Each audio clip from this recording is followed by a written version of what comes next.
In today's video, I'm going to teach you how to access WordPress MySQL database. By the end, you'll know exactly how to open your site's database in Hostinger and safely look up the information you need. First, head to Hostinger and open cpanel. This is the main dashboard where you control your hosting, files, and databases. Once you're in, open your website's hosting plan. If you manage multiple sites, be sure you select the right one, then go to its management area. Now look for the databases section and click My Admin.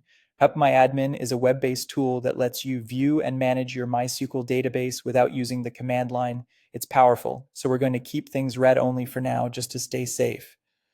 Before we dive into MyAdmin, we need to confirm the exact database name your WordPress site is using. In your file manager within cpanel, open your website's files. Go to the public HTML folder or the folder where your WordPress is installed and find the file called wp-config.php. Open it and look for the line that defines DB name. That's your actual database name. Copy that name exactly as it appears. While you're here, remember this file also contains other sensitive details, so don't share its contents and avoid making changes unless you know what you're doing.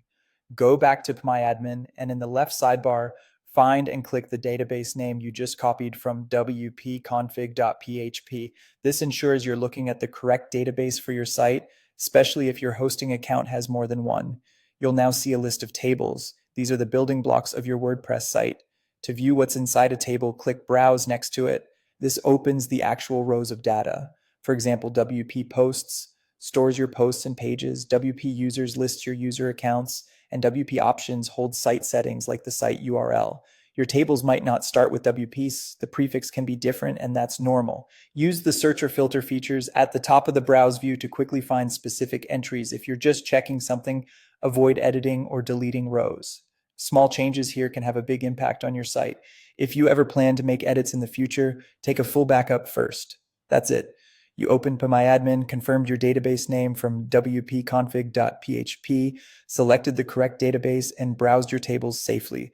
Thanks for watching, and feel free to replay any section as you follow along.